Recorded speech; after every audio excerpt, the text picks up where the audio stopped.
I don't mind glorifying the good old days of gaming, but at the very least, have some clue in what you're talking about. I miss the time when you could use this kind of outfit in games without having to install mods.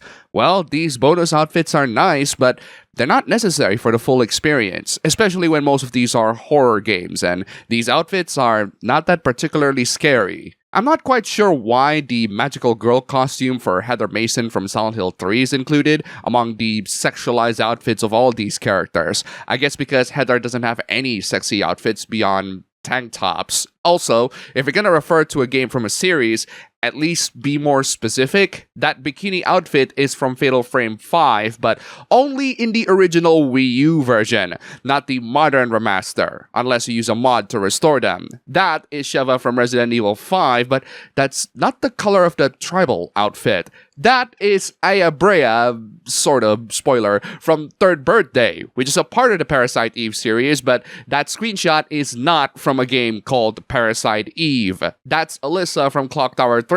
That's the only game in the series that has that kind of graphics. Unfortunately, those times will never come back. Yeah, you clearly haven't played a lot of modern games. Stellar Blade came out 2 years ago, and playing Dress Up with Eve is one of its strong selling points. Marvel Rivals has pretty much dominated hero shooters this decade, and they are rife with costumes. The First Descendant is always on the radar of moral guardians for daring to have some fan service. Baldur's Gate 3, 2023 Game of the Year, has loads of customizations for all the characters. Even last year's Game of the Year, Expedition 33, has swimsuits for all the characters. Not the best looking, but they're there. Glorifying the good old days of gaming is one thing, but being ignorant of the games of modern times is another. You don't have to like modern gaming, but at least know what you're talking about. Speaking of modern games and getting outraged over additional skins, Hoyo fans seriously cannot be normal for once. This is a new skin for the character Suna from Triple Z. I'll just call it Zone Zero. The outrage comes from how cute and funny the outfit is. It's so cute and funny that the Zone Zero subreddit discussions are permanently banning the term. They even banned the term, "they're not a real person," and "it's just a drawing."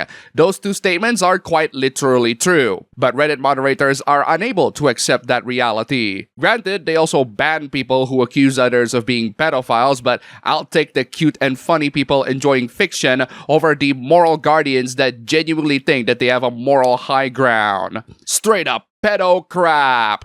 It's not. If you look at something cutesy and think it's pedophilia, you are brain rotted to the core. Also, did you know that this guy is a fan of the game? Mofos, when they realize you can like a game and criticize its content. You guys are dumb. We really should educate people on what the word criticism means, because calling something pedo crap is not a criticism. It's a defamatory statement worthy of a lawsuit, and it's not something you want to throw around casually like that. Lolicons are just legal pedos. I am utterly amazed that even you have to admit that they are legal, which means your complaints are not about morality, but the fact that you just don't like it when people love fictional characters. Gacha games will give you some cute content like this, but if you want to consume the real 18+ content, people like this might take issue with it. Here we go again. Addicted to porn? Open this thread. Yeah, it's another installment of Porn Addiction is Bad, so here are some tips on how to get over them. The advice being given isn't that bad. At least it's more pragmatic and practical rather than another attempt at bashing porn. But there is one take that I have a problem with. Porn steals your creative energy. Yeah, this is not true in the slightest. It doesn't matter whether you're a creator or even a consumer of porn, there are many creative ways in which the human mind can conjure 18+ scenarios. And that level of creativity is something that I think a lot of people totally undervalue, mostly because they are uncomfortable with the notion. The focus and drive you use to seek it out could be channeled into building something, learning something, or helping someone. Well, if we are talking about building something, you might be surprised at the many things that porn directly or indirectly innovates at. Look it up. You might be surprised that the origins and innovations of video streaming, the very same technology that allows you to watch this very same video, have ties with people wanting to consume 18+ content. The point is, porn has made people to build stuff that we probably wouldn't have had the desire to build before. It's a rather fascinating history that is driven by people wanting to polish their rockets on the latest sexy anime babe. To suggest that it destroys creativity is something that I think is contradictory to the very concept of creativity. Another problem that might potentially solve the porn addiction problem: get married? Marriage is 100% avoidable for plenty of people, but this is a really gay way to present it. Dear men, this is your daily reminder to avoid marriage. Thanks a lot for being too late with this advice. I just got married this year. I don't know what these two pictures of Pierce Brosnan and his wife are supposed to suggest. They still look gorgeous at the present time. That's just me. I guess I made the right decision after all.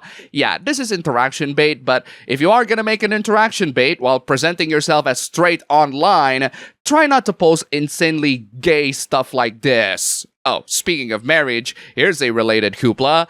Man, this story is heartbreaking. It's from the country of yours truly, Indonesia, and it's about a photographer who got yelled at by some whiny male Karen to get out of the wedding ceremony because he's doing his job. Some douchebag grandpa from the groom's side just yelled at him and told him to stop taking photos, even though he's not the one who paid him. The first time was a request, but there are more guests that want to take photos. The second time, the grandpa raised his volume, and then when the poor photographer started to pack up, another guest popped up. The bride was signaling him just one more photo, but then this grandpa Karen decided to step in and whine. You have no manners! You don't listen! If I say stop, you stop! Just go home or I'll slap you!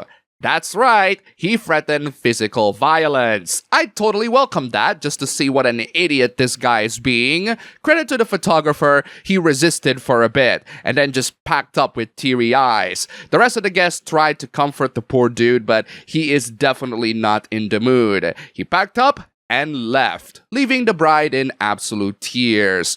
What a way to ruin a wedding day. I genuinely feel bad for the photographer for being treated that way, especially as someone who does photography and videography professionally at times. But I feel for the bride the worst. It was the most significant moment of her life, and it had to be ruined by some angry grandpa. I wish the absolute worst to that asshole. Other people just suck, right? This is why we introverts prefer to be alone. I can't believe that in the span of a couple months, I have to see extroverts whining and moaning about being lonely. I've never understood the concept of me time. Where's the fun in it? Being alone only with your mind to think about. It's fun if you're an introvert, but extroverts clearly don't get this concept. Tried it once. I went to a coffee shop alone, but it felt so weird, bro, sitting there by myself, staring into space, looking left and right. It's really not weird at all. I went to coffee shops on my own, not only to drink some coffee and eat some snacks, but to work, to think, and to have my mind be in peace and calm down. I swear I look like the badminton referee. Why do you care about what other people think? What do you think that the people in that coffee shop think of you right now at this point? Unless you are a wanted criminal on the run, you really shouldn't care about what other people think of you in that shop. Moving on from extroverts and coffee shops, let's go back to gaming. What's the point of being a fan of something if this is the kind of take that you're going to make? Resident Evil nostalgia writers when you tell them you didn't play the original game back in the 90s on a GameCube and you like the remake instead. Wow. Absolutely zero consideration on grammar and writing.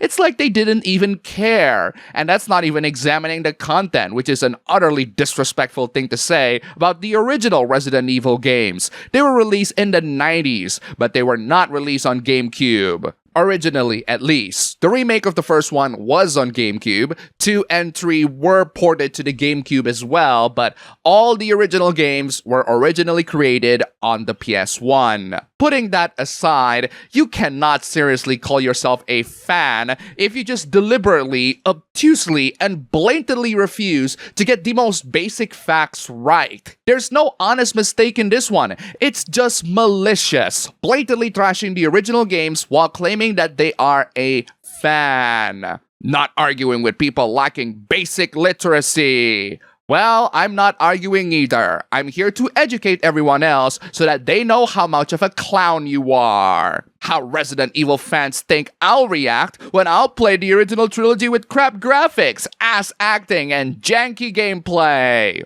Wow. Absolutely disrespectful. Yes, the original trilogy doesn't have the best graphics and acting. Yes, the gameplay is comparatively janky compared to the recent Resident Evil games. But how can you call yourself a fan if you trash 3 of some of the greatest, most influential games of all time on a series that you claim yourself to be a fan of? I'd argue that you're not even a fan at all. As a fan of old intellectual properties, you don't have to like the earlier entries, but at least respect them and play them at least once. I get that real, authentic retro gaming is an insanely expensive hobby these days. Emulation is a solution, but not everyone can do that, apparently. Some games are so old that you can't play them in any reasonable manner. Downloading emulators isn't for everyone. Well, if you want to play the original games that aren't available on any of the modern platforms, downloading emulators is something that you must do regardless. People acting like emulators are always easy are annoying as hell. Bro, my brother played the whole Persona 3 Portable on his phone when he was still in middle school. It's easy when you have the will to learn. If you don't have that, then no wonder it sounds hard for you. Lots of people these days don't even know how to handle a zip file. Bro, forget zip files. They can't even handle file explorers in general. The problem these days is not how hard it is. The problem is that people just don't want to learn.